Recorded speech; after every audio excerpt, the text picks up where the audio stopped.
What up, winos? It's another Tuesday night, which means it's time for a brand new episode of Spin the Bottle, America's favorite weekly online wine roundtable discussion, where we bring together the finest in wine experts to discuss the latest current events and goings on in the world of wine. I am joined by two terrific experts. Let's meet our grand crew right now. On the West Coast, coming out of LA, we have Clear Channel's wine connoisseur. She writes for The Dish. She also blogs at vinyalvixen.com. She is the Vinyl Vixen herself, Jules Gauvin. How are you doing tonight, Jules? I'm doing great. Cheers. I have a fabulous 2010 Moscato from California in my glass, courtesy of Marisu. I should have said, who are you going to call? All right, and joining us from the East Coast, starting to dry out a little bit in the D.C. area, we've got Mr. Cork Envy himself, the creator of the weekly wine with Stub. He only needs one name. Stub, how are you tonight, my friend? Doing excellent. Good evening, Chris. Good evening, Jules. Tonight I'm enjoying a 21st century Meritage blend from Glasshouse Winery from right here in the Old Dominion. Outstanding. All right. Now that we've met tonight's panelists, let's get right into our first question. Let's pop the cork on this episode of Spin the Bottle. What we want to know tonight is, are the opinions of wine critics basically irrelevant to the rest of us? Now, researchers at Penn State University seem to think so. Based on a report recently published in the American Journal of Enology and Viticulture, professional wine critics were found to have a much more acute ability to differentiate tastes than ordinary run-of-the-mill wine drinkers. This means that many of their wine reviews and recommendations are based on specific hypersensitive attenuations to aspects of wine that the rest of us may not be able to pick up. Which means that your ordinary wine drinker may not have the ability to taste a wine at the same way that a critic does. So, experts, let me ask you, does this affect the way that you look at wine ratings and recommendations from professional critics?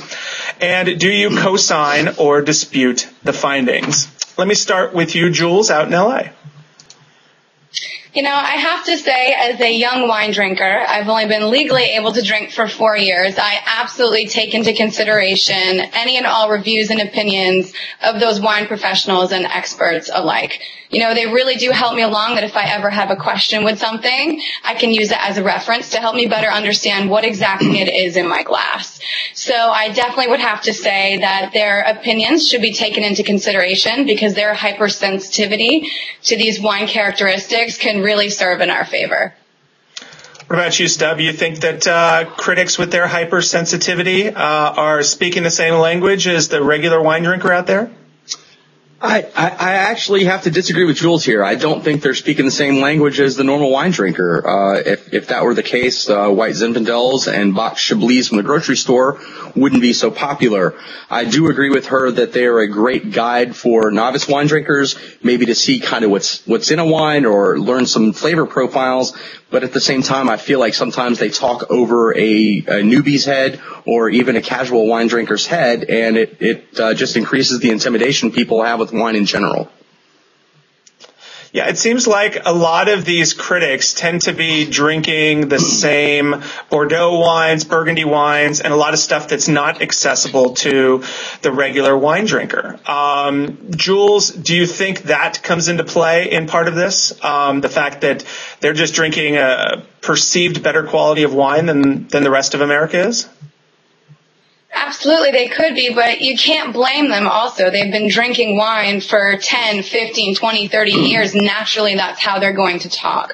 So you can't expect them to always dumb everything down. And most people that I've come in confrontation with where we have this sort of an issue, as someone like myself who's a new drinker, you know, they're not afraid to then rephrase something. You know, they might say, oh, I'm tasting a hint of these ripe apples. And you might look at them like, what are you talking about? And then let them break it down. Give them a chance. I say if you just ask them, you know, their palates can be just as simple as ours. You know, I've always had an issue with the point system. Part of it is because the wines that we feature here at ForgottenGrapes.com, most of them don't get reviews. And I still have not found anyone who can tell me the difference between an 89 and a 91, other than maybe 10 to $12 extra in the price. Do you think it's time for a revamping of the rating system? And let me ask you, where do you guys go specifically to find your ratings and new wines to try out? I mean, look, I subscribe to the Wine Spectator, both in print and online. Yes, in print. I feel old for saying that, but I will look up a wine on there to see whatever two initial critics said about it from time to time.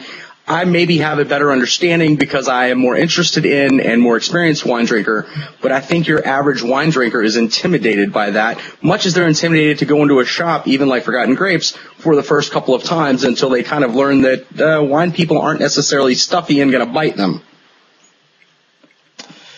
It's true. It raises a good point there. But at the same time, if you've got somebody who reviews Ferraris all the time, Ferraris, Lamborghinis, Aston Martins, do you necessarily want that person telling you that the Hyundai Sonata is better than the Nissan Sentra? I think you need to embrace these people. You need to embrace them, that their opinions can be used as an educational tool and that it can be used as a reference. I don't think it's something that should be shooed upon just because it's hypersensitive and they know pretty much exactly what they're talking about when it comes to tasting a wine. Oh, I absolutely agree that they're a great asset to wine drinkers and the wine community at large. But I do, going back to the Penn State study, have to agree with the fact that they are most of the time speaking over your casual or occasional wine drinker's head. Someone that drinks 2, 3, 4, 6, 12 bottles a week probably isn't going to be intimidated by that. Someone that gets wine for Easter, Thanksgiving, Christmas dinners, and maybe an anniversary party here and there is not necessarily going to understand what's going on with some of the higher end critics doing higher end wines. With the Lamborghini question, Chris, I would say if someone that reviews a Lamborghini says that a Nissan Sentra is better than a Hyundai Sonata, I think also if they can dumb that down just a little bit with their reviews, I'm going to respect that and understand that more and be even more impressed by it. All right, just a few seconds left in our opening round, so let me have you close with this. Jules, if there was one source that you could recommend people to go get reviews for wines, other than Vino Vixen, of course, what would it be? And I guess let's just stick with that since we've only got a few seconds left. What's your best review source for people on the web? You know, currently I'm really hot into researching all the different iPhone applications. I don't think anybody leaves their house without a smartphone, and there's this amazing app called Vivino. And I think it's in our best interest to start keeping up with the times and technology and how it's also changing the wine industry. With there, you can take a picture of a label, and immediately we'll bring up other fellow wine tasters' reviews, their notes, where you can purchase it, and then you can also keep your own categorized list of these wines that you like and don't like. So I think that serves as a great reference, and then you can compare it then to these wine experts that you see on Wine Spectator and their 100-point system. All right. And Stub, to you, your favorite source for wine reviews? I will probably say I actually do source the Wine Spectator the most part. My second choice then is Cellar Tracker with user reviews, where you get expert novice wine drinkers down to beginning drinkers keeping up with their cellars. So you get the expert reviews at Wine Spectator and the drinker reviews on Cellar Tracker. Both good choices. Plenty of fodder for folks watching to go find their reviews. All right. We have put a cork in our first question tonight.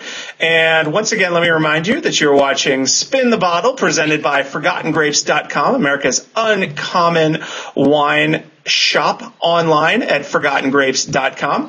And we're going to move right into the speed round, the quick questions that we've got for our experts, the Pound It section. So let's head on to Pound It.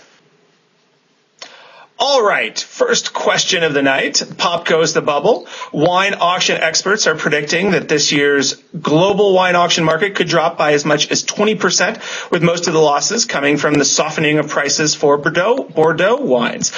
Do you see this as a temporary blip, or is it the beginning of a long-term corrections for prices of the finest of the fine wines? Stub, let's start with you. I'm going to go with a temporary blip. It'll start. It's going to dip down a little bit, but it'll start ticking back up in the next couple of years. Jules? I can't help but think that we're seeing a bottle shock effect. The French aren't the only ones that can blend a brilliant Cabernet. So I think only time will tell whether or not the saturation of boutique wineries around the world are going to have a significant impact on our premium wine market. So for now, I think it might be a blimp, but I'm curious to see what's going to happen further down the road. I think it's going to be a long-term correction. We'll see Bordeaux prices over the next 5 years come down a few $1,000s, stabilize for a bit, and then, of course, like any good bubble, they will blow themselves right back up into oblivion. All right, next question. The Italian government recently approved the use of synthetic corks and screw cap enclosures for their DOC and DOCG wines. Do you think these non-cork alternatives will catch on in Europe as they have with New World wines, or is there still a synthetic stigma among Old World winemakers? Jules? Yes, over a long period of time, I think that it could change. But when I say that, I mean a very long period of time. This old world stigma is deeply rooted, based on tradition and what's, the classical way of bottling. So I think it's going to be, quite some time before we'll see any changes. Gotcha. And Stub? There'll be a few forward-thinking wineries that'll jump right in there with it. However, I do think Old World, New World, there's still a stigma to alternative closures for wine bottles. Actually, the wine I had tonight had a Vino Seal or Vino Lock cap on it when I opened it. I thought it was pretty interesting and quite coincidental. It'll take a little bit of hold, but I don't think it's going to completely overtake natural cork. I think what you will end up seeing is that the lower producers, the small family type of winemakers will move into the synthetics and the screw tops, considering their wines meant to be drunk young.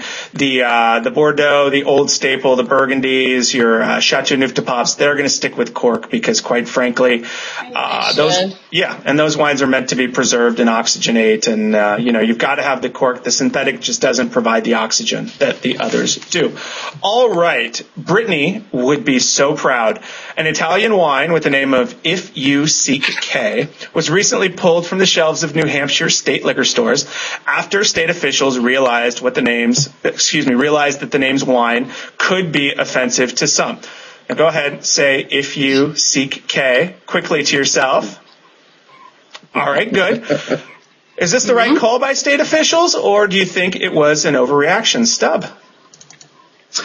I'm going to go with overreaction. I don't know exactly what's on the shelves at New Hampshire state liquor stores, but I can walk into any number of my beverage stores here and buy wines called Bitch or beers called Raging Bitch, which are a little more overt and not quite as clever as the wine we're discussing here.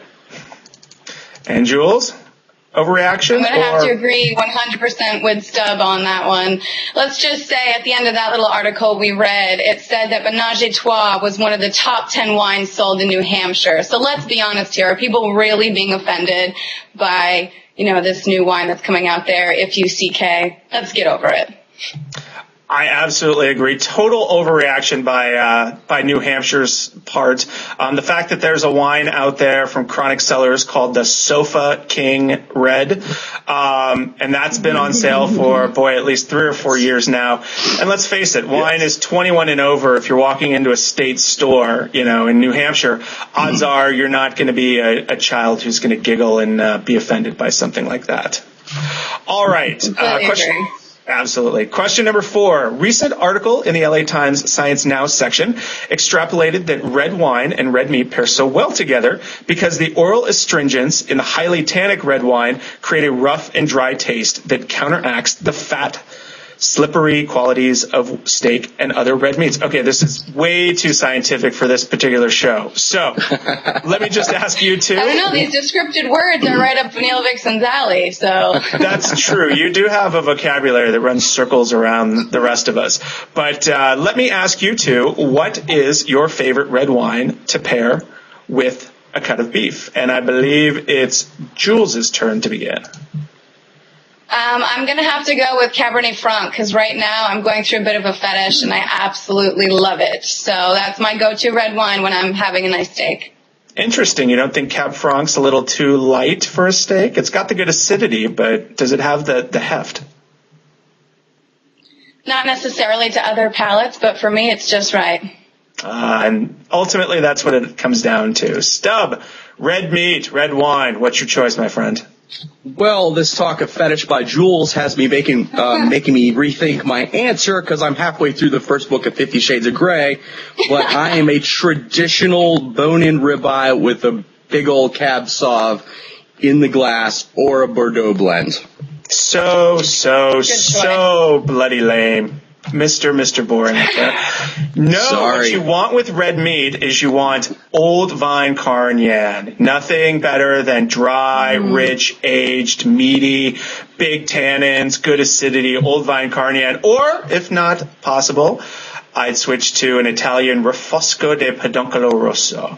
Again, beautiful, big, meaty, red, juicy wine, good tannins, big structure, definitely holds up to state quite well. All right, last question in our pounded round. 3 former Hooters races. Nobody in Hooters is racist. 3 former Hooters waitresses, including the original Miss Hooters, have banded together and created a Calendar Girls wine brand, which features sexy pinups on the labels and will be sold exclusively online and in Hooters restaurants in Florida and Texas. Are any of you interested in a Hooters wine? And who exactly, you can answer who exactly you think this wine is for, but what exactly do you think this wine is going to taste like? Stub? You seem like a man who frequents Hooters. Oh, absolutely. I think I stopped going there when I turned 16.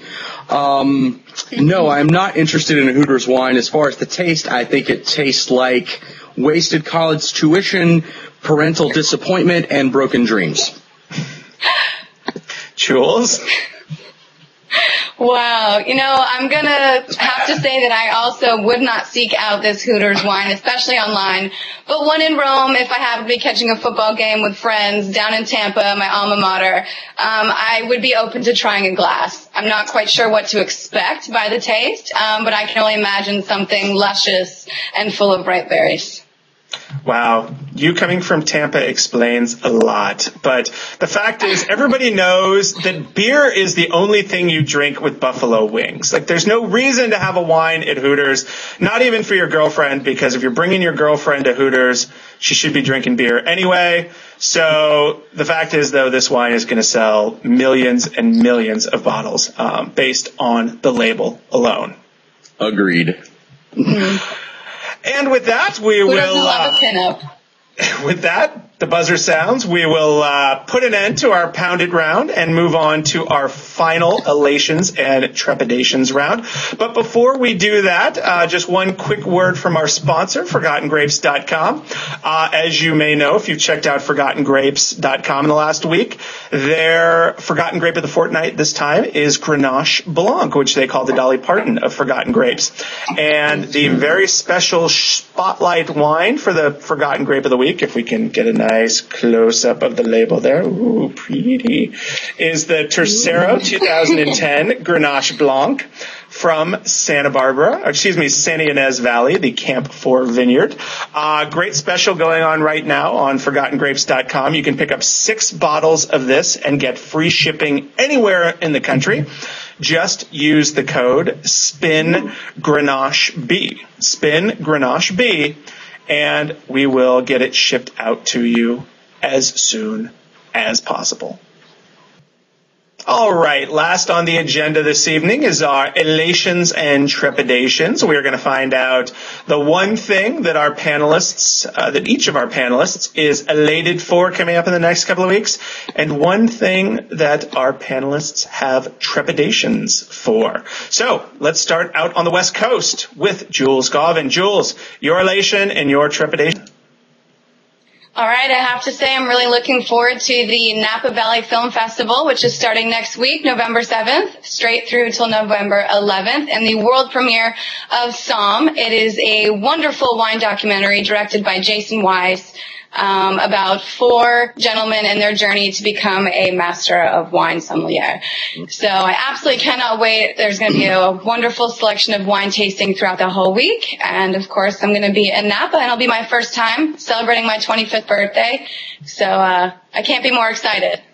And let's see, what am I not looking forward to is I'm about to run out of my favorite lipstick, which is Revlon Color Stay in Bordeaux. Oh, no. Seen here. Of course. I have had that happen to me, and it was a nightmare. But I have to say, It's very just much terrible. It is. Running out of your favorite lipstick is one of the worst things that can happen to you in the world. But I have to say, I too am very much looking forward to seeing Somme. I'm hoping it definitely fills that void for a good wine movie out there that seems to be, the list right now is Sideways, Bottle Shock. I throw Mondovino in there, even though very few people have seen that, but that's basically your end of the list right there. Stub, what are you elated for? What are you trepidatious for, my friend?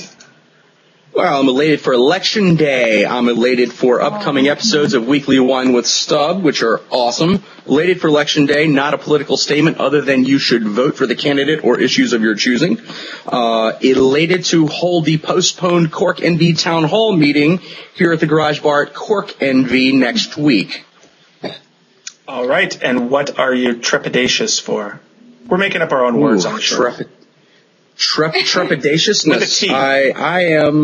I am trepidatious that Dancing with the Stars is not going to go down with the order of eliminations that I picked before the season, and the rib will end up getting a better percentage of top finishers than I will.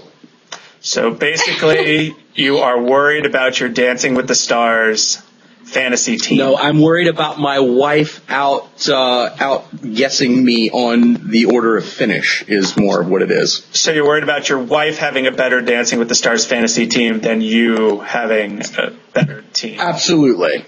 You know what? If you can just go ahead and send me your man card as soon as we're done with this taping, that would be great, because at this point there may be some realignment surgery that you may want to start looking into, my friend. You could go and download it on corkenvy.com every Tuesday when we analyze the performances of Dancing with the Stars for Monday evening, Chris.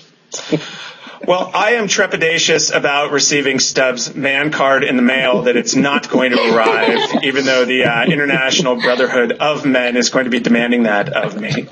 And I am looking forward to our next Forgotten Grapes video, which is going to be coming up in just a couple of weeks. We've got a great wine as our Forgotten Grape of the fortnight lined up for you. Perfect for Thanksgiving. In fact, my own personal Thanksgiving wine.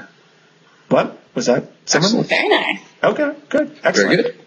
But I'm not going to tell you what it is. You're going to have to go check out ForgottenGrapes.com next week and find out. Oh, you're such a tease. That's what they call leading the audience, my friends. And on that note, we will bring this episode of Spin the Bottle, presented by Forgotten Grapes, to a close. I want to thank once again in Los Angeles the Vino Vixen herself, Jules Gauvin.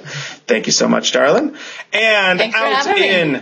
You're very welcome. And out in hopefully soon to be dry DC, the man himself, Stub. Good to see you, my friend. Thanks Cheers. once again for participating. We will see you once again right here 2 weeks from tonight for a brand new episode of Spin the Bottle. Looking forward to it. And once again, insert your own pithy wine aphorism right here. Good night, everybody.